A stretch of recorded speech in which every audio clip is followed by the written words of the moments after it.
में उड़ रही थी और जानवरों की गरजती आवाजें गूंज रही थी।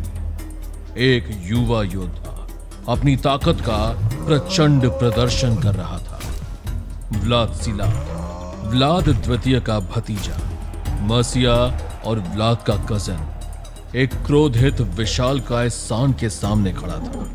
उसके हाथों में तलवार एक बिजली की तरह चमक रही थी और उसकी आंखों में एक ऐसी आग जल रही थी जो नफरत, जुनून और शक्ति का मिश्रण थी।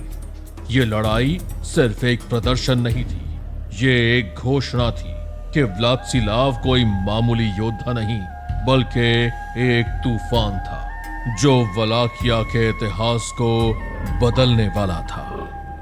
सांड ने अपने तीखे मौत के सींगों के साथ व्लादिस्लाव पर पूरी ताकत से हमला कर दिया। जमीन कांप उठी जैसे प्रकृति खुद इस युद्ध की साक्षी बन रही हो, लेकिन व्लादिस्लाव एक बाज की तरह उसके वार से बच निकला। सांड पलटकर एक बार फिर उसकी तरफ बढ़ा, लेकिन फिर उसका हमला चूक गया। व्लादिस्लाव का हर कदम एक नाच था, एक ऐसा नाच जिसमें मौत और जीत के बीच सिर्फ एक पल का अंतर था। उसके चेहरे पर ना डर था ना संकोच, सिर्फ एक ठंडी मुस्कान जो उसके दुश्मनों के दिल में खौफ बिठा दी।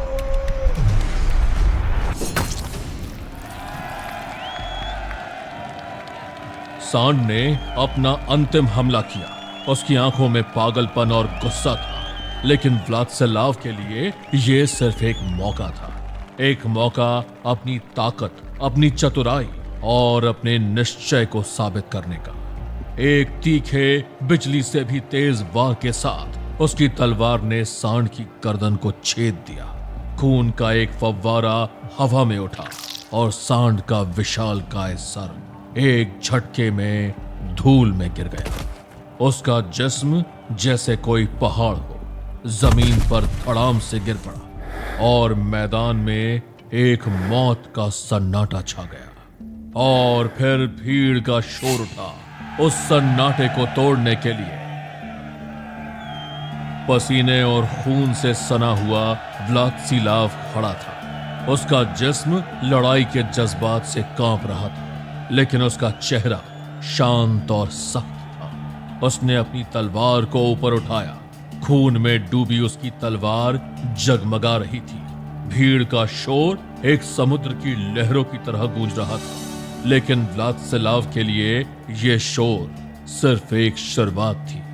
यह मैदान उसका पहला युद्ध क्षेत्र था और इस जीत ने घोषित कर दिया था कि व्लादिस्लाव न सिर्फ एक योद्धा था बल्कि एक ऐसा वीर पुरुष था जो अपने दुश्मनों के लिए मौत का दूसरा नाम बन सकता था। व्लादिस्लाव मैदान से बाहर निकल रहा था और उसके चारों तरफ लोगों की आवाजें गूंज रही थी, कुछ उसकी तारीफ में, कुछ उसके खौफ में, लेकिन उसकी नजरें सीधी थी। उसका मन एक नए लक्ष्य की ओर मुड़ चुका था।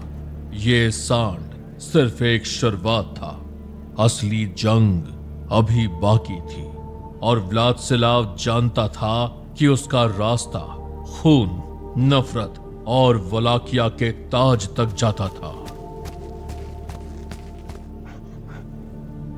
माय लॉर्ड व्लादिस्लाव, एक मैसेंजर आपसे मिलना चाहता है।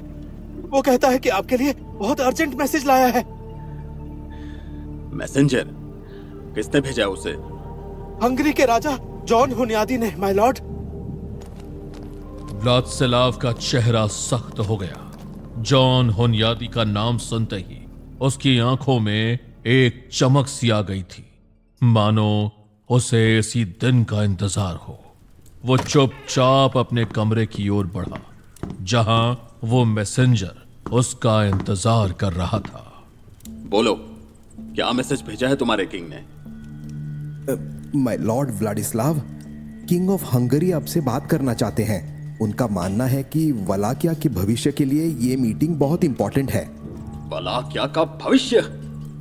मेरे अंकल व्लाद द्वितीय उस भविष्य को बर्बाद कर रहे हैं। वो अपनी ताकत खो चुके हैं।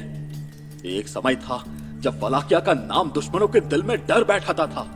लेकिन अब वलाकिया के ब्रेव वॉरियर्स अपनी बॉर्डर्स पर बस पेट्रोलिंग करने के लायक रह गए हैं। Wallachia was the land of braves, पर अब उसकी ब्रेवरी को अंकल के हाथों मिट्टी में मिलते देख रहा हूं। जॉन हुनियादी भी आपकी बात से अग्री करते हैं माय लॉर्ड। उन्हें लगता है कि वलाकिया को एक नए लीडर की जरूरत है, एक ऐसा लीडर जो ऑटोमैन के खिलाफ लड़ सके, जो चर्च की रिस्पेक्ट करे और जो वलाकिया को फिर से उसकी पुरानी शान दिला सके। और हुनियादी को लगता है कि मैं वो लीडर हूं? यस माय लॉर्ड, उन्होंने कहा कि आपके अंदर वही आग है जो कभी व्लाड द्वितीय में थी, इनफैक्ट उससे भी ज्यादा। अंकल के साथ मेरी नफरत कोई राज नहीं है। वलाकिया पर राज करने का हक मेरा था। That throne belongs to me. मेरे फादर अलेक्जेंडर की डेथ के बाद अंकल व्लाद ने वलाकिया के थ्रोन पर जो कब्जा किया है वो गलत है। मैं उनके इस राज का अंत देखना चाहता हूं, लेकिन ये बात सीक्रेट रहनी चाहिए। अगर अंकल को जरा भी डाउट हुआ तो वो कभी ऐसा नहीं होने देंगे। इसलिए मीटिंग रात को किसी ऐसी जगह फिक्स करना जहां कोई और ना हो और ना आ पाए। जैसे आप कहें माय लॉर्ड। ठीक है, फिर अब तुम जा सकते हो। यस माय लॉर्ड, मैं आपका मैसेज किंग तक पहुंचा दूंगा और फिर जैसा वो डिसाइड करेंगे आपको आकर बता दूंगा। Goodbye Lord व्लाडिस्लाव।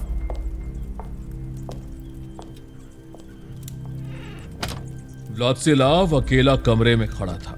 उसकी आंखों में एक नई चिंगारी जल रही थी। वलाकिया के ताज के लिए एक नई जंग शुरू होने वाली थी, एक जंग जिसमें भाई भाई के खिलाफ खड़ा हो सकता था और जहां एक छोटा सा लड़का व्लाद शायद सबसे बड़ा खिलाड़ी बन सकता था।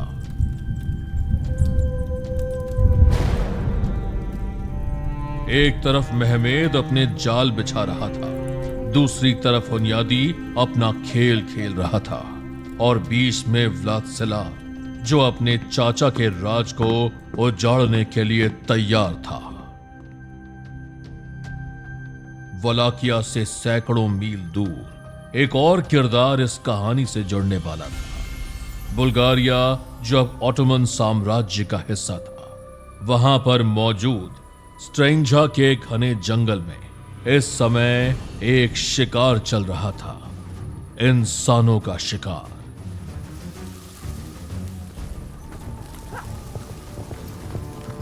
रात के अंधेरे में एक छोटा सा दस्ता भाग रहा था जो ऑटोमन सिपाहियों के हाथों से अपनी जान बचा रहा था।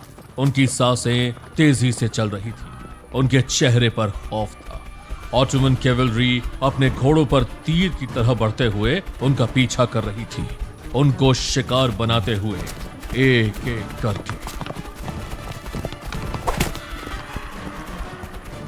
ऑटोमन सिपाही अपने तीर और तलवारों के साथ जंगल में मौत बनकर घूम रहे थे। हर पल कोई न कोई रिफ्यूजी उनके हाथों का शिकार बन रहा था। जंगल खून और चीखों से भर गया था। इस मौत के तांडव के बीच एक 12 साल का लड़का आंखों में आग लिए झाड़ियों के पीछे छुपा हुआ था। उसका जिस्म छोटा था, लेकिन उसका दिल एक शेर का था। उसने अपने हाथों में एक भारी पत्थर उठाया। उसकी नजरें ऑटोमन घुड़सवारों पर टिकी हुई थी। उनकी जुल्म की आवाजें उसके कानों में गूंज रही थी और उसका गुस्सा एक ज्वालामुखी की तरह उबल रहा था। एक ऑटोमन सिपाही अपने घोड़े पर तीर के साथ एक और भागते हुए रिफ्यूजी को निशाना बना रहा था, लेकिन उससे पहले कि वो तीर छोड़ पाता, एक तेजी से आता हुआ पत्थर उसके सिर पर लगा। सिपाही का सर फट गया और वो घोड़े से नीचे गिर पड़ा।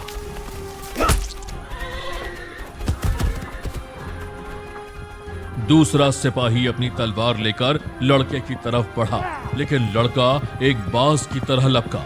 उसने जमीन से एक भाला उठाया जो एक मरे हुए रिफ्यूजी के हाथों से गिरा था। सिपाही ने अपना घोड़ा उसकी तरफ मोड़ दिया, लेकिन लड़के ने एक तीखे वार के साथ भाले को घुड़सवार के सीने में घुसा दिया। लड़के की आंखों में नफरत की आग जल रही थी।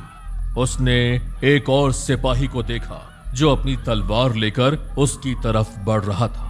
लेकिन अब तक ऑटोमन सिपाहियों का दस्ता उसके चारों तरफ से घेर चुका था। 4 घुड़सवारों ने अपने हथियार लेकर उस छोटे से लड़के को घेर लिया। लड़के का जिस्म गुस्से से कांप रहा था, लेकिन वो लड़ने के लिए तैयार था।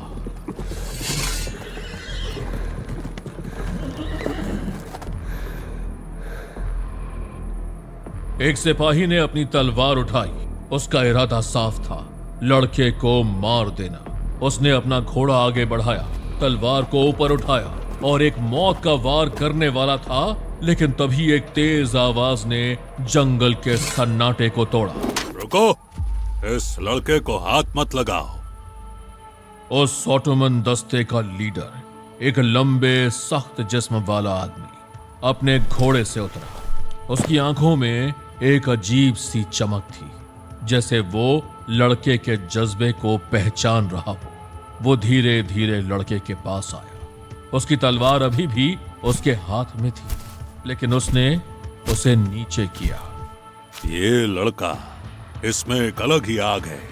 इसने मेरे 2 सिपाहियों को मार दिया, और वो भी सिर्फ एक पत्थर और भाले से। ये कोई मामूली बच्चा नहीं। इसे सुल्तान महमद के पास ले चलो, वो खुद फैसला करेंगे कि इसका क्या करना है। सिपाहियों ने लड़के के हाथों को जकड़ लिया, उसके जिस्म को बंधनों में कस दिया, लेकिन उसके चेहरे पर अभी भी वही गुस्सा और वही आग थी। तेरा नाम क्या है लड़के? अमीनोटेप।